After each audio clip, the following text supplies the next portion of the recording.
নমস্কার বন্ধুরা, শ্রাবণীর পাকঘরে সবাইকে স্বাগত জানাই। আশা করি তোমরা সবাই খুব ভালো আছো। আমিও ভালো আছি। আজকে আমি সম্পূর্ণ নিরামিষ কাঁঠালের এঁচোড়ের একটা রেসিপি নিয়ে চলে এসেছি। হ্যাঁ, মশলাদার রেসিপি কাঁঠালের বলতেই পারো। নুন আর হলুদ দিয়ে জলের পরিমাণটা একটু বেশি করে দিয়ে কাঁঠালগুলো খুব ভালো করে কিন্তু সিদ্ধ করে নেব। তাহলে কাঁঠালের যে তেতো ভাবটাও চলে যাবে আর আঠালো ভাবটাও বেরিয়ে যাবে। তাহলে কাঁঠালটা একটু সিদ্ধ হতে থাক, আর এদিকে সেই সঙ্গে একটা ভালো বেশ জম্পেশ মশলা বানিয়ে নিতে হবে। তাতে দিয়ে দিলাম আমি একটা কেটে রাখা টমেটো, আদা, আর দিয়েছি কিছু কাঁচা লঙ্কা ঝাল অনুসারে, দিলাম 3টে শুকনো লঙ্কা, আর কাজু আর কিশমিশ দিয়েছি। দিয়ে দিচ্ছি আগে থেকে ড্রাই রোস্ট করে রেখে গুঁড়ো করে রাখা জিরে গুঁড়ো আর ধনে গুঁড়ো 1 চামচ করে দিয়ে দিলাম। তারপরে দিয়ে দিচ্ছি বেশ কিছুটা, মানে ওই 1 চামচের মতো কাশ্মীরি লঙ্কার গুঁড়ো।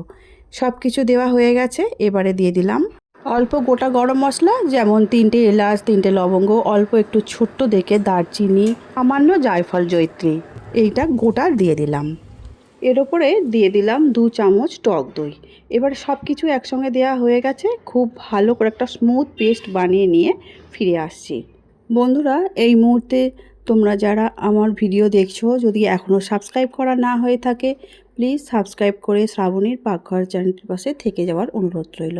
পাশে থাকা বেলটা অবশ্যই প্রেস করে দিও, তাতে যখনই নিত্য নতুন রান্না ছাড়বো সবার আগে তোমাদের কাছেই পৌঁছে যাবে। এদিকে কাঁঠালের এঁচড়গুলো খুব সুন্দর করে সিদ্ধ হয়ে গেছে, জল ছাড়িয়ে নিয়েছি। সিদ্ধ করার সময় কিছু ছোলাও দিয়েছিলাম। কড়া বসিয়ে দিয়েছি। কড়ায় আমার অল্পই একটু বাটার ছিল, 1 চামচের মতো। দিলাম 1 চামচ বাটার, 1 চামচ ঘি।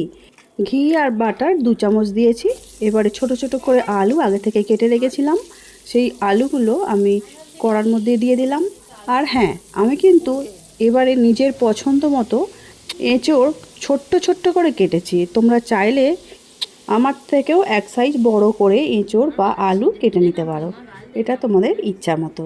এবারে যে আলুগুলো ভাজা হয়ে গেছে, আলুগুলো তুলে রেখেছি। আর ওই যে কড়ার মধ্যে ঘি আর বাটারটা আগে থেকেই ছিল, আর এর বেশি আর তেল দেব না। এর মধ্যে দিয়ে দিলাম বেটে রাখা মশলা। তারপরে দিয়ে দিয়েছি স্বাদ অনুসারে 1/2 চামচের মতো চিনি। চিনিটা তোমাদের পছন্দ হলে দেবে, না দিলে নাও দিতে পারো। যেহেতু টক দই আর টমেটো দুটোই আছে, সেই জন্য আমি একটু দিয়েছি চিনি। আর নিরামিষ তরকারি একটু চিনিটা ভালোই লাগে। 2 মিনিটের মতো খুব ভালো করে একটু কষে নেবার পরে আলু যে ভেজে রেখেছিলাম সেগুলো দিয়ে দিলাম। আলু মশলার সঙ্গে খুব ভালো করে একটু মিশিয়ে নেব। আলু ভাজা ছিল, কিন্তু মশলাগুলো তো আগে থেকে ভাজা ছিল না, সেই জন্য একটু কষে নিতেই হবে, তা না হলে কাঁচা গন্ধ ছাড়বে। এবারে খুব ভালো করে নাড়াচাড়া করা হয়ে গেছে। আর আগে থেকে যে কাঁঠালগুলো সিদ্ধ করা ছিল, কাঁঠালের এঁচোড়, সেগুলো এর মধ্যে দিয়ে দিচ্ছি। একসঙ্গে আলু আর কাঁঠালের এঁচোড় এগুলো একসঙ্গে কিন্তু মশলার সঙ্গে খুব ভালো করে কষতে হবে। এইটা যতটা ভালো কষা হবে, এই তরকারিটা খেতে কিন্তু ততটাই ভালো হবে। বাড়িতে যদি কোনো নিরামিষের অনুষ্ঠান বা পূজা যে কোনো সময় এইভাবে যদি রান্না করা যায়, লুচি, রুটি, পরোটা সব কিছুর সঙ্গে কিন্তু খুব ভালো লাগবে। আর হ্যাঁ, গরম গরম পোলাও কিংবা ভাতের সঙ্গেও দারুণ লাগে খেতে। আমি জানি তোমরা অনেক আছো যারা এঁচোড় খেতে খুব ভালোবাসো, কিন্তু নিরামিষ এঁচোড় খেতে সবাই কিন্তু খুব একটা পছন্দ করো না। আমি যেভাবে আজকে বানালাম সেইভাবে অবশ্যই বাড়িতে বানিয়ে দেখো, সবাই খেয়ে কিন্তু খুব খুশি হবে। আর তোমাকেও নেক্সট টাইম বানানোর জন্য বলবে এইভাবে নিরামিষ এঁচোড় বানানোর জন্য। আমি অনেক রকমভাবেই নিরামিষ বানিয়েছি, কিন্তু এইভাবে কোনোদিনও বানাইনি। আজকে আমি ফার্স্ট টাইম আমার মতো করে, নিজের মতো করে আর কি বানালাম। খুবই ভালো হয়েছে, বাড়ির লোক খেয়ে খুবই খুশি হয়েছে।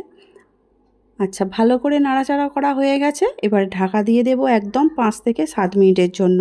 মাঝে একবার ঢাকনা খুলে একবার নাড়াচাড়া করে নিতে হবে, যাতে সুন্দরভাবে ঢাকা দিয়ে ভালোভাবে মশলাটা কষানো হয়ে যায়। এবারে মশলা কষানোর পরে আমি 5-7 মিনিট পর ফিরে এলাম। ঢাকনা খুলে একটু গরম জল আমি আগে থেকে রেডি করে রেখেছিলাম, সেই গরম জল এর মধ্যে দিয়ে দিলাম। দিয়ে আবারও 5 মিনিটের জন্য ঢাকা দিয়ে খুব ভালো করে আলু আর এঁচোড় খুব ভালো করে সিদ্ধ করে নিতে হবে। তার আগে দিয়ে দিচ্ছি পরিমাণ অনুযায়ী নুন। নুন দেবার পরে আবারও কিছুক্ষণ খুব ভালো করে ফুটিয়ে নিয়েছি, আর ঝোলটা অনেকটাই ঘন হয়ে গেছে। অবশ্যই যখনই রান্না করতে হবে ঢাকা দিয়েই করতে হবে, কারণ এঁচোড় সিদ্ধ হতে একটু সময় লাগে। আর ঢাকা চাপা দিয়ে রান্না করলে খাবারের স্বাদটাও কিন্তু অনেকটাই বেড়ে যায়। ঝোল ভাবটা অনেকটাই কমে গেছে, যেহেতু রুটি কিংবা পরোটার সঙ্গে খাওয়া হবে সেই জন্য একটু ঘন ঘন করেই নামিয়ে নিলাম।